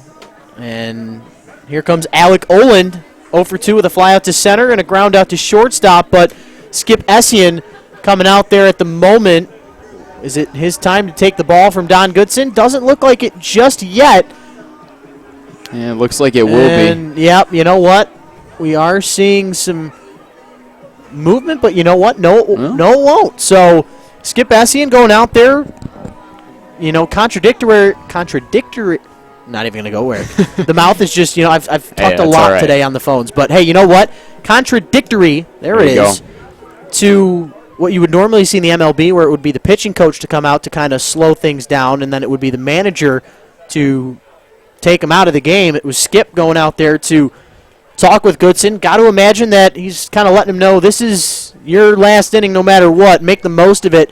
Go out there, get me a ground ball. It's turn 2. Instead, Olin taking one to right center field. Oliver trying to get to it. In fact, he will. Underneath it, makes the throw into second base. The shortstop, Guzman, gets in front of it and makes the catch. Campana gets over to third as he tags up. Good job there from Olin to put that one deep enough to get the runner over, but doesn't do enough to bring the run in, as runners now on first and third on the corners with 2 down. Tying run on the base pass. Now Adam Gauthier standing in, had 2 walks in the 5th spot in the order last night. Down here in the 7th so far. 0 for 2 with a reach on a fielder's choice and a fly out to Oliver, as he looks at a fastball right down Broadway for strike number 1. And maybe the best chance that the Beavers have had to score with the runner on third here. And Gauthier, the only Beaver that has hit a home run this season. We've seen a few deep fly balls into the outfield in this inning, which we haven't seen from the Beavers so far. So you never know with Gauthier up there. A good start to the season for him as the Beavers catcher. Not only defensively, but getting it done offensively. A good hitter in the bottom part of this lineup. This one, the 0-2 fastball hitting to center field, lining to make the catch.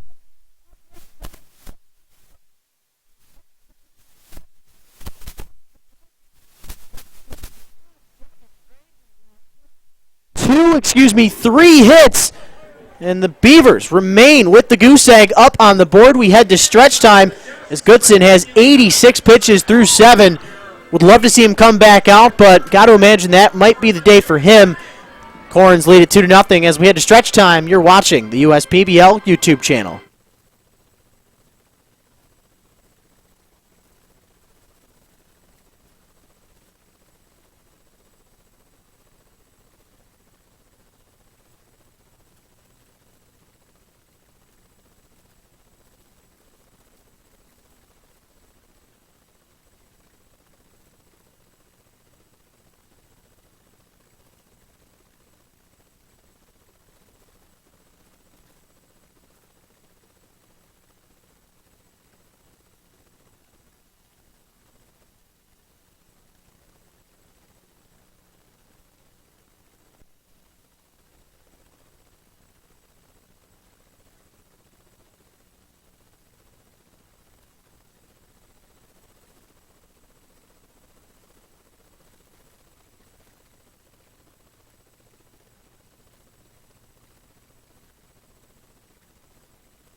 We're through 6.5 here at Jimmy John's Field. Utica Unicorns out in front by a score of 2-0, courtesy of not just offensively but defensively as well. Coleman Poche, 2 for 3 on the night. As this one's taken out to left field down the line, and it's going to get out of here.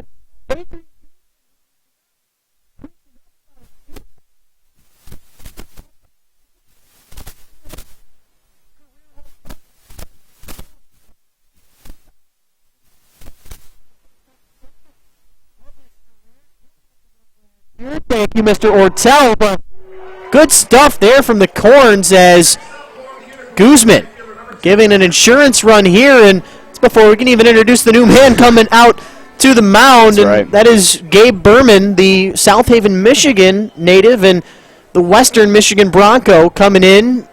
As Leo, you can tell more about him after he gives up the leadoff homer there to Adrian Guzman. All right, Gabe Berman so far on the season, 2 2/3 innings pitched, a 6.75 earned run average, 2 hits given up, 2 earned runs, 1 walk, and 4 strikeouts. Recently, interesting note, left his job at a Fortune 5 company to pick up baseball again, so it's been a few years off for him since college, but great pitcher in college, 132 total innings pitched, a 3.20 earned run average, 127 strikeouts, and just 69 walks, so a pretty good ratio for him there. He was injured in his 4th year, but came back to play a 5th and trying to make a name for himself in the USPBL here. Tough start to his outing, but Adrian Guzman, what a day for him. A single in the 2nd, an RBI in the 4th, which got things started for the Unicorns in the 4th, and then now this home run. So a great day for him. He's been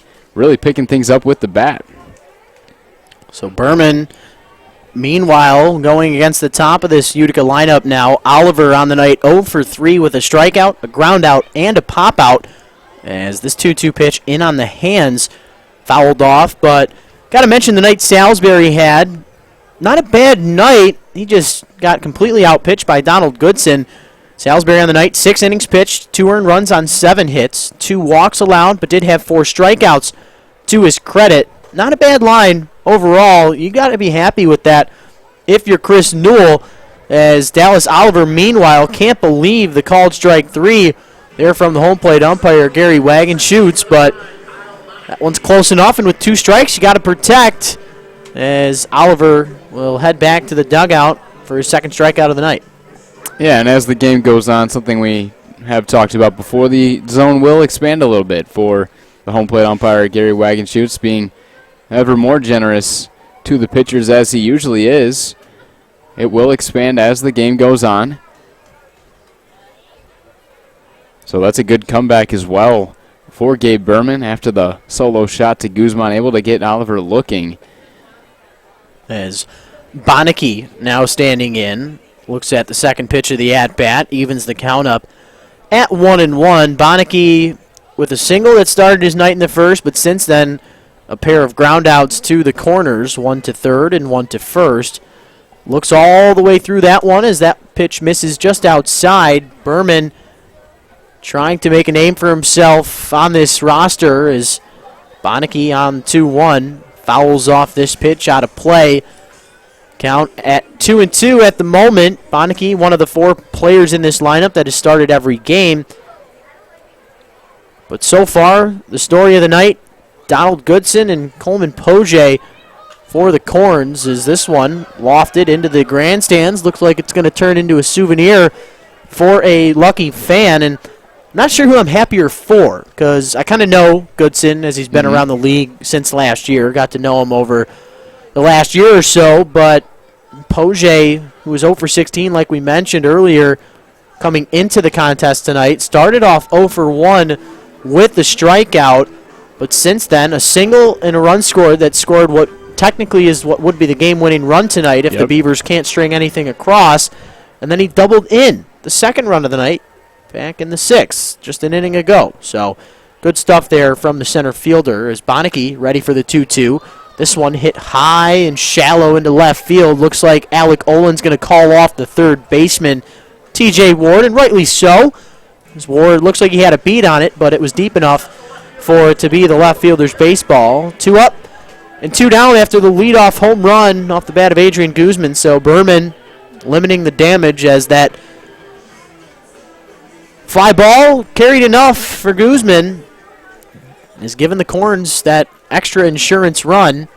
But now it'll be Larry McCabe's turn to try and get on base. Korns would love a base runner here as McCabe singled back in the first frame, but since then a fly out to center and a pop out to third as he looks at ball 1 to begin this at-bat.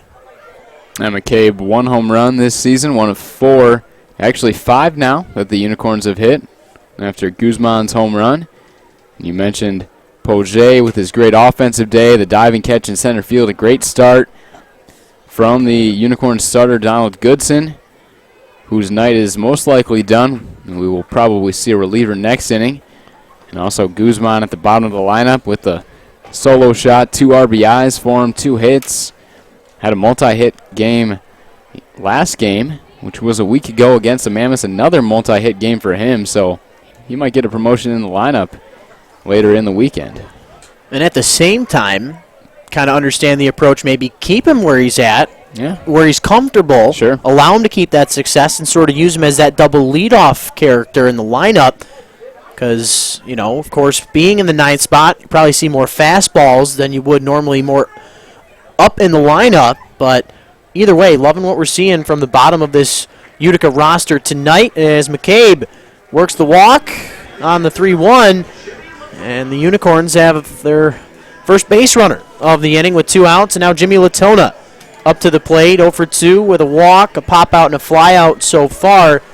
Mentioned Latona was 20 for his last 43 to end the 2018 season and really sprung at the end of the year and helped the Unicorns all the way up to the playoffs, but they eventually lost in that initial game. It was the Hoppers and Beavers in the championship, and it's so critical how well you do in the regular season. Mm-hmm.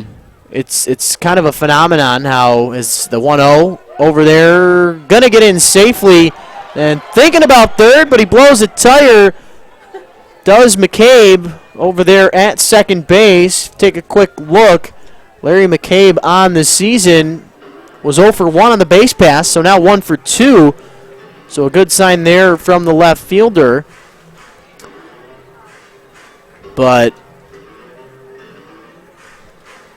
Latona now 2-0, and back to what we were saying about how it's so critical on how you do during the regular season.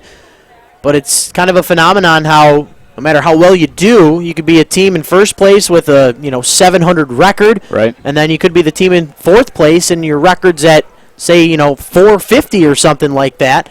Everybody makes the playoffs, but the leverage that you have based on where you finish after the regular season really tells the whole tale because the Beavers played the best all season long last year. They didn't have to play in 2 games leading up to the championship, which, of course, the teams had to play. The Eastside Diamond Hoppers had to play the winner of the play-in game, so they had to play 1 extra game than the Beavers. How it works for those that don't know, as Latona gets the green light on the 3-0, swings and misses at it.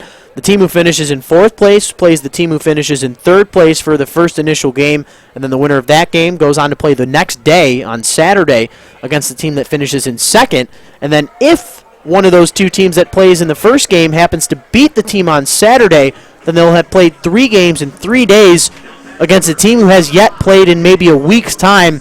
In terms of a pitching matchup, the leverage is all for the team who finishes in first place. Absolutely, and I think it was a little bit different back in the inaugural season when there were just 3 teams. The Unicorns, who were in 3rd place that season, actually won the championship, but since then, obviously adding the Westside Woolly Mammoths in 2017 in the 2nd season of the USPBL has changed around things, so it definitely does matter how you finish in the regular season. You still do have a chance if you're the 4th place team or the 3rd place team to win the championship, but definitely a lot easier if you're, have that confidence going into the playoffs. You're on a hot streak, and you don't have to use all your best starting pitchers in those initial playoff games. So back-to-back walks here to McCabe and Latona. As we just saw a mound visit, it will now be Dan Williams looking for his first hit. Entered the game with a .450 batting average, 0 for 3 so far, with 2 outs in the inning, first and second for the Korns. As Dan Williams, the big fellow standing in, the .450 batting average coming into play tonight, but he's still looking for hit number 1 in this contest. Fouled out to left field back. That ended the first frame. Since then, reached on a fielder's choice and did strike out as he fouls off the second pitch of the at-bat. Brings the count even to 1-1. Chris Newell, the manager, went out there, talked with his reliever Berman, tried to calm him down. You got 2 outs on the board. You're dealing with one of the best hitters in the league. If you're going to do anything, keep it low. Don't let him get any good contact on it, because if he does, it'll go a long ways. Dan Williams loves to take that big cut. Didn't go through on that one, though, as he holds back. Count brings it now to 2-1, so a good hitter's count. Berman's going to have to be careful here. Don't want to leave anything over that middle third of the plate. This one misses at 88 miles an hour upstairs, and for the first time tonight, we're seeing some issues on the mound from any arm, and I got to imagine if Berman walks the bases loaded after retiring 2 batters, it'd be tough to see him stay in this one. Yeah, definitely. You don't want to walk 3 straight, and this one he won't. Popped up in foul territory. TJ Ward trying to find it, and he will. Not an easy play in all of that foul territory down the foul lines, but TJ Ward corrals underneath it to make the catch for the third and final out. The Korns threaten with 2 walks with 2 outs, but can't bring a run into score. They still lead it, though, 3-0 as we're through 7 at Jimmy John's Field. And it looks as if we'll have a new arm on the mound. So Goodson's day is done. We'll give you his numbers when we come back. As the Korns lead it 3-0, you're watching the USPBL YouTube channel.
To the top of the 8th we go. The day is done for Goodson, and what a day it was. The Detroit, Michigan native finishes arguably one of the best starts we've seen this entire year. Matches Spencer Stockton's outing with 7 innings as he goes the 7 frames. doesn't allow any runs whatsoever on just 3 hits, and in total, all 3 of the hits were singles, so no extra base hits allowed, just the 1 walk, and then had 4 strikeouts to complement his night. But tremendous stuff we saw from the Unicorn starter, just 8:47 as we're sitting here in this 8th inning. I remember we had Stockton's start earlier on a couple of weekends ago. The game lasted 2 hours and 24 minutes, but I think Goodson and company are giving him a run for his money. Meanwhile, it'll be Ty Hensley making, I believe, his USPBL debut here for the Korns, and he, in fact, has, as we take a look, does have 1 outing. It was in a non-public affair of 2 innings, so I take that back, but I'll hand it over to Leo Ortel as Ryan Smith works the count 3-1 against the right-hander who was drafted by the New York Yankees back in the first round of the 2012 draft as he works the count full. Yeah, good outing it was for him. Just the 1 earned run over 2 innings, but did strike out 5 batters. And like you mentioned, Rich, first-round draft pick of the Yankees back in 2012. And in his minors career, a 2.95 earned run average as he gets Ryan Smith on strikes. First batter he faces strikes him out. That's a good start for Ty Hensley. So a little bit more on Hensley. 1-2 record in his minors career, which spanned from 2012 to 2014. Did not pitch in the 2013 season.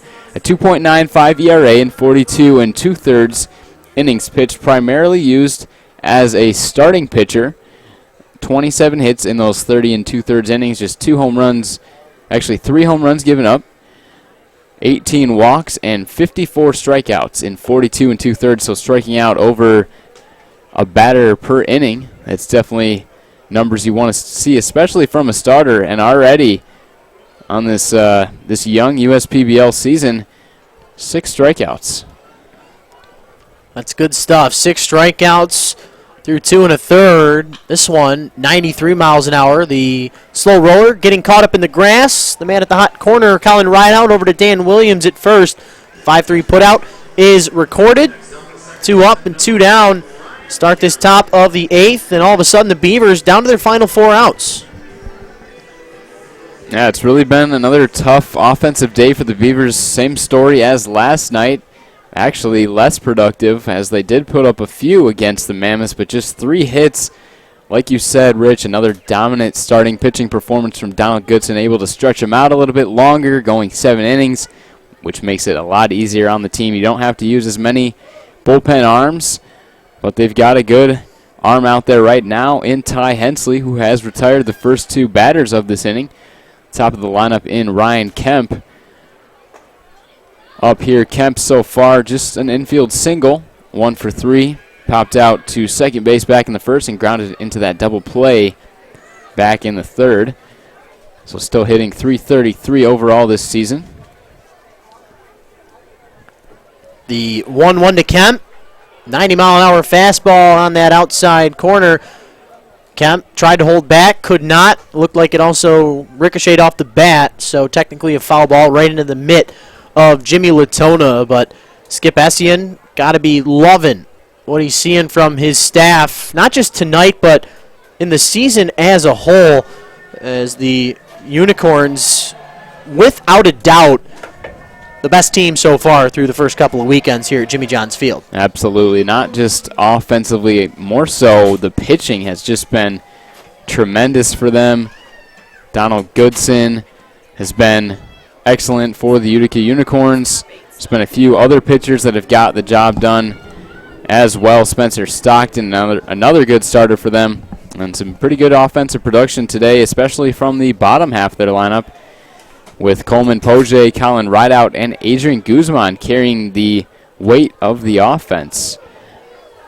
As every RBI has come in those for those bottom 3 guys. Poche with 1, and Adrian Guzman with 2. Colin Rideout also has 2 singles. So that's what you want to see from the bottom of your order. It's not just the top producing, also the bottom.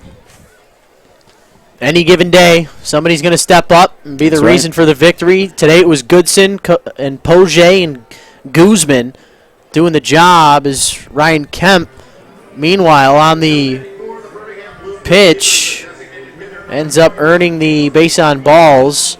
So a 2-out walk, things you don't like to hear, but so far so good for Ty Hensley. A little blemish on the night, but so far so good with the strikeout and the ground out to the bottom of the order. We'll see what he can do now against Caleb Longley as the what would be tying run sitting in the on-deck circle at the moment, and Nick Campana looming on deck. So if you're Chris Newell, got to imagine that got to do everything in your power to get Longley on base here, have Nick Campana, who is well due for something good to happen for him, ready to maybe be the hero for the Beavers in what would be a horrible fallout for the Korns if they allow the Beavers to get back in this ball game. Meanwhile, the 1-0 pitch missing high and inside on Longley, the designated hitter, 0 for 3 thus far tonight.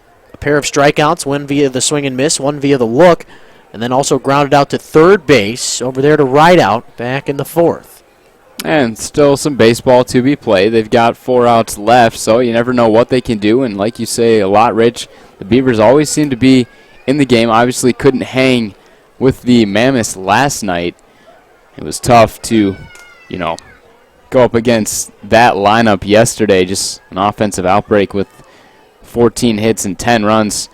Tough to match that, but still a chance in this one. Back-to-back walks here as Longley takes ball 4 straight balls in that walk. So we saw on the opposite end of it with Gabe Berman, he ended up getting 2 outs after the home run and then had back-to-back walks. Same story here for Hensley, but now Campana, the tying run at the plate, doesn't have any home runs yet on the year, but he was 10 for his first 21. He's batting .476, and that average still well above 300 as first pitch looking, gets away from Latona, but not enough for either of the base runners to move up. Mentioned that short backstop behind home plate. Can't get any closer to home plate in all of baseball than if you're sitting in the diamond tables right behind home plate. Really good stuff there. Andy Appleby made that a priority here as he wants to have some of the most luxurious seating in all of baseball, all of sports, in fact, as Campana ready for the 1-0. This one misses upstairs as, count it now, Leo, we've seen 1, 2, 3, 4, 5, 6, 7, 8 balls in a row. Yeah, it's been tough for Hensley since those first couple of batters, and I'm actually digging a little bit more into researching Hensley right now. He has struggled a lot with injuries over the past couple of seasons. He actually has an abnormality in his shoulder, is missing part of his labrum. Apparently 40% of his labrum is missing. He has had multiple Tommy John surgeries already in his career. He's just 25 years old already with 2 Tommy John surgeries. Has had a tough go in affiliated ball just because he has been injured. But when he's been healthy, he's been good. So it could be a guy that we see not too much of this season if he's able to move up back to affiliated ball. I wouldn't be surprised if he has a few good outings out there. They could use him as a starter at some point, but maybe still trying to overcome some of his past shoulder and arm struggles. Meanwhile, Campana for the second time tonight strikes out via the swing and the miss.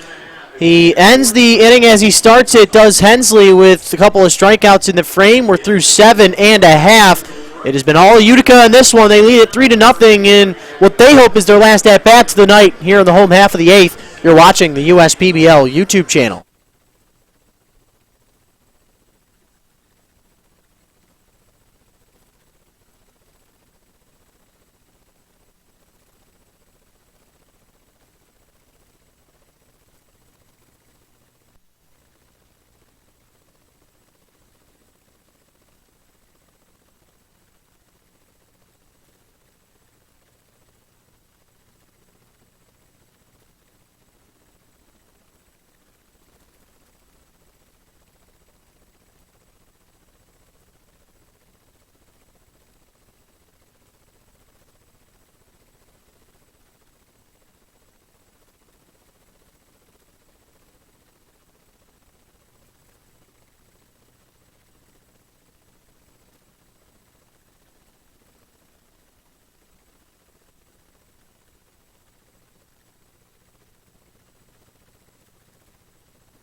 Welcome back, ladies and gentlemen. Rich Borland back with you with Leo Ortel. This one hit well deep out there to left center field.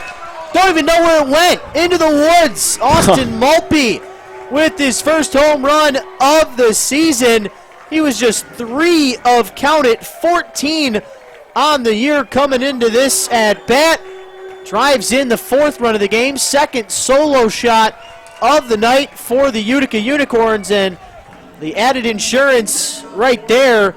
Maltby comes in to score for the 2nd time tonight as, oh yeah, Dylan Collette's out there now to pitch for the Beavers. That's right. First pitch he threw. I think that one threw us off guard. We weren't quite ready for that one. That was a bomb out to left field. And that's just the beginning, maybe, of what we could see from Austin Maltby, who was in the Pecos League last year and hit 13 home runs with a .331 average in just 38 games. Wow. For the Roswell Invaders. So that will not be the last time we see him go yard in this 2019 season. Meanwhile, Collette, the new arm out there on the bump for the Beavers in his 2nd season here with Birmingham-Bloomfield, as this pitch, another breaking ball. This time it misses, as the first one was called for a strike. Count even at 1-1. But Collette, kind of that 8th inning guy, the left-handed specialist. Last year his numbers is this one right off the noggin of Gauthier behind home plate, and he looks a bit shaken up there. So we got time to tell you about Collette. Last year, the Albany, New York, and UMass Dartmouth product, 19 relief appearances last year, just 19 and 2/3 innings pitched, had a 1-0 record, 4 saves under his belt, so he had a little bit of closing experience, accompanied with, of course, Brian Heldman, another San Diego State product who's no longer with the team, but he was fun to watch in his time with the Birmingham-Bloomfield Beavers. In those 19 games, 21 hits allowed by Collette, but just 5 walks to 24 strikeouts, ERA 4.12 on the season. But so far this year for Birmingham-Bloomfield, the left-hander on the season, he's already got 4 relief appearances, a 1-1 record through 6 1/3 innings pitched. He's allowed 3 earned runs on 7 hits. That's, of course, now 4 earned runs on 8 hits, as Austin Maltby took him for quite the ride. Meanwhile, Poche down in the count, 1-2. No matter what he does here, he's going to be smiling at the end of the night, as he had his first hit of the season with that single back in the 4th, and then came around to score after that, and then hit a double. It drove in a run in the 6th, but he's going to get rung up on strikes with the backdoor breaker out of that left hand of Collette, which he loves to go to, as Poche, still trying to get used to some of the talent in this league, goes down via the look. 2nd strikeout of the night for him, and now it'll be right out. 2 for 3 on the night with a pair of singles and a ground out, as he's trying to give the Korns even more insurance here in this home half of the 8th. And that's a good comeback for Collette after giving up the home run to Maltby.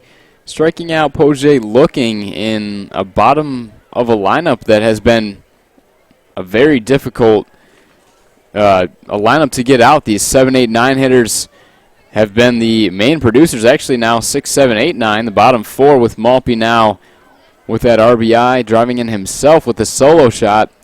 It's been the bottom 4 that have produced all of the runs for the Unicorns. They came into the game with 4 home runs. Benecki, McCabe, Latona, and Williams, the 2 through 5 hitters, but now a few home runs towards the bottom of the lineup, something that Jim Essien definitely likes to see. This one chopped over to the right side. Over there is Kemp. Rideout is retired as he grounds out for the 2nd time tonight.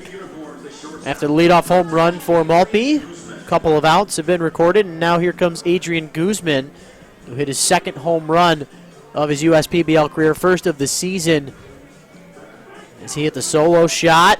He's had a great night here in this 9th spot, singled in the 2nd, drove in a run on a very hard-hit ball that ricocheted off the face of Ryan Kemp back in that 4th inning that Adon Ordonez ended up making the play on, but Poche did come in to score the first run of the game on that ground out, as the breaking ball to Guzman missing high. Collette with a little too much bite on that one, but something that Guzman not used to. He's seen a couple of first pitch breaking balls after his first couple of at-bats as the 1-0 fastball. Said 107. Leo wasn't sure if I was going to catch that one in time, but I'm pretty sure there might have been a little miscue on the radar there. Otherwise, that would have been, without a doubt, forever the USPBL record, as, of course, that being held by Chris Dula, who's now in the Brewers organization, is the 1-1 called for a strike on the outside part of the plate. Collette trying to retire the Korns and then bring Haranek, Ward, and Olin up to the plate. And the Beavers would be last try of the night unless they can bring across 4 runs. Breaking ball won't be an easy play as it's going to be TJ Ward to cut off his shortstop. Tried to make the play barehanded, but got to imagine that one's going to go down in the books as an error. Mentally, it was an error, in my opinion, from Ward to cut off the shortstop. But I just don't see them being able to give Guzman a hit there, even though it was hit softly. But would you look at that, they do give him the infield single, a little bit generous there. But, hey, Guzman with the tremendous night, why not give it to him? He's earned it this evening. As the 1 runner out on first, 2 outs on the board. Collette trying to get out of this jam. And now 3 hits for Guzman, and Dallas Oliver will be looking for his first hit. 0 for 3, actually 0 for 4 thus far. 2 strikeouts to his name. So has struggled so far to start the season. Came in with the 200 batting average, now will be in the ones. Not a good looking swing there. That one ricocheting off of the bottom part of Oliver, and you can tell he's in some pain as the battery is going to give him a second, make sure everything's all good there. That one definitely stung. Didn't look too fun to be a part of all that down there. That looked like a good breaking ball. It kind of came inside on him. Not the best looking swing as he fouls it off of himself. Seen some pretty good movement on pitches from Collette so far, but struggling a little bit to hit his spots. This one over to the left side. It's going to be Ward cutting the shortstop off again and not in time. Oliver, who was closely called out back in the 4th inning. Ward trying again to be the hero, but instead Oliver will reach base safely with the single. And as we get into that base knock from Oliver there, I was doing a little bit of math while you were talking there for a second, Leo. On the night, the 1 through 5 batters for the Utica Unicorns coming into that at-bat were 2 for 16. Wow. With just 2 singles, that now being the 3rd single for the top half of this lineup. But Latona does have a pair of walks, and McCabe has one as well, accompanied by his stolen base. But, yeah, overall, 3 for now 17. The top of that order with 3 singles and just 3 walks across. But, yes, it's been the bottom half that has been the production so far this evening as Bonneke looks at the second pitch of the at-bat, a breaker out of that left hand of Collette. Good for strike number 2. And I got to imagine Colette's not going to mess around here. Even though you got 2 men on, Bonneke probably going to have to take some type of lesser approach, take one to the left side maybe. But if I'm Collette, I'm dropping in that breaking ball again. There it is. This one wafted into left center field. Over underneath it is Olin. And we are through 8 at Jimmy John's Field. Unicorns do get another run as the home run from Austin Maltby gives them their 4th run of the game. We're through 8 at Jimmy John's Field. Beavers down to their final 3 outs. We'll see what they can do as it'll be Haranek, Ward, and Olin. The 4, 5, 6 due up for them. You're watching the USPBL YouTube channel.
Welcome back, ladies and gentlemen, to the USPBL YouTube channel. Haranek, Ward, Oland due up for the Beavers in their last try. Just 9:10 on the clock as Haranek dealing with Mr. Ty Nelson out there, or Hensley, excuse me, yep. The newcomer for these Unicorns, getting his second inning of work now, as he had allowed the 2 walks to Kemp and Longley, but struck out 2 as the 0-2 to Haranek popped up in foul territory. Underneath it, right out, making the catch with ease for out number 1. And between Goodson as well as Hensley, how about this? Just the 3 hits for the 2-time defending champion Birmingham-Bloomfield Beavers. They've left only 4 men on base. Goodson with 7 innings, no runs, 3 hits, 1 walks, 4 Ks. And Hensley doing a pretty good job as well with the 2 strikeouts. Does allow the 2 walks, but the most important number up there, the 0 in the run column, is TJ Ward standing in. He's been a small bright spot. He's got 2 of the 3 hits for this team tonight. So if you want anybody up there at the moment, it's TJ Ward if you're Chris Newell and company to try and spark some type of rally. They have yet been able to do so tonight, but Hensley on the 1-0 brings in the breaking ball and evens the count up at 1-1. Yeah, Hensley has done a very nice job since coming in. We're pretty much seeing a repeat of last game, as that one is lined over to short. Guzman, the surefire shortstop, who's been showing a lot of offense tonight. We're expecting him to make about every play he gets over there at the shortstop position, and he makes that one look easy for as tough as it was. But quickly 2 up and 2 down, a pop-up and a ground out both to the left side. As for as hard as Hensley can throw, some of these Birmingham-Bloomfield Beavers ahead of it a bit, as Olin now standing in 0 for 3.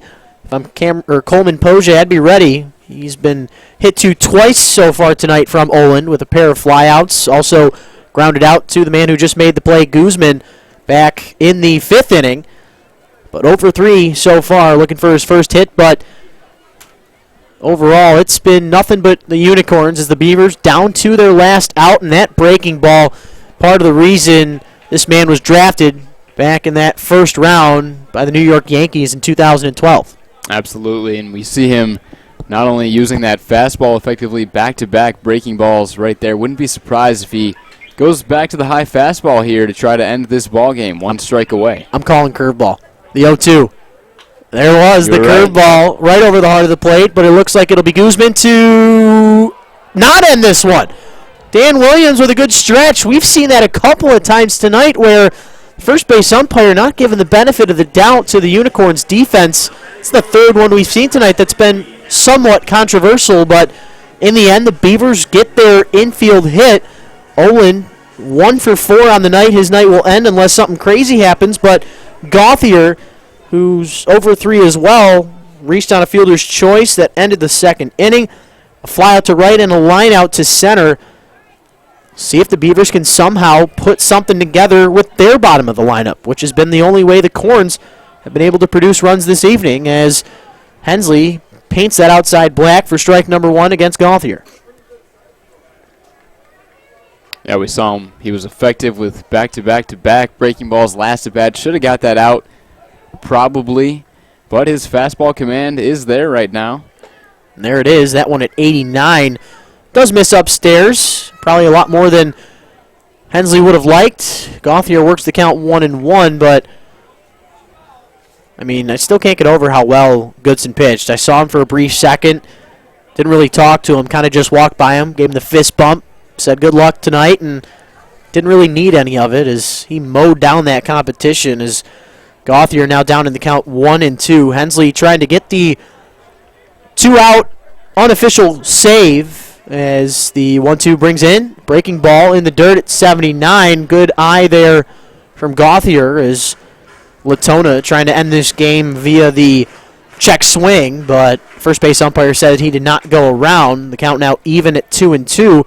And if I'm Hensley here, I'm going to try my best to get Gauthier out on this pitch, because if you throw another ball, that means Olin's going to be on the move on the next one. The 2-2, it does get away, and I'll take those words back as that one gets past Latona here at home plate.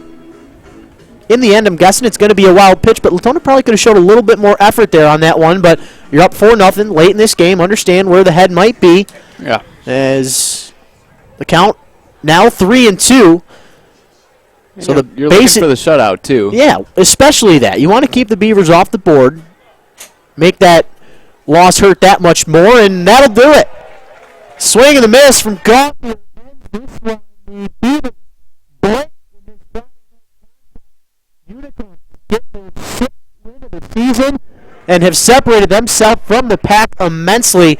The Korn's now 6-1 on the year. The Beavers dropping to 2-4. Remember, they still have that one game in limbo that was suspended where they were tied late in that one. But Utica with already their 6th win in 7 games. No team in the USPBL has more than 2 outside of them. So it's been all Utica here so far in 2019.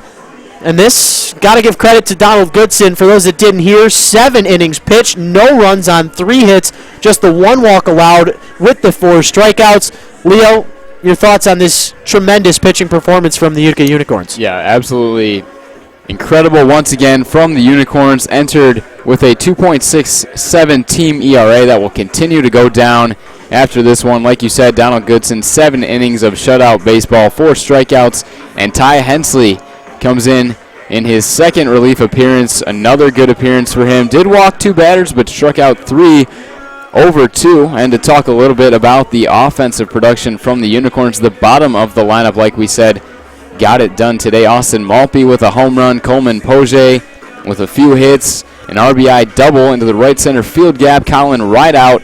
Also with a few hits, Adrian Guzman. Multiple RBIs. His first home run of the season, 2nd in the USPBL. And the Unicorns with 6 wins now. The Diamond Hoppers, Beavers, and Mammoths combined have 6 wins. Utica has 6 wins. A great start to their season. Jim Essian has to be happy with the start. The start was great. The finish was quick. In total, this baseball game, just 2 hours and 10 minutes long. That is a beautiful night at the ballpark. Nothing to complain about here. The Unicorns victorious by a final score of 4-0. In terms of the rest of this Memorial Day weekend, it will be tomorrow night, a WCSX Classic Rock Saturday. Utica back in action, looking for their already what would be 7th win. They'll play against the Eastside Diamond Hoppers.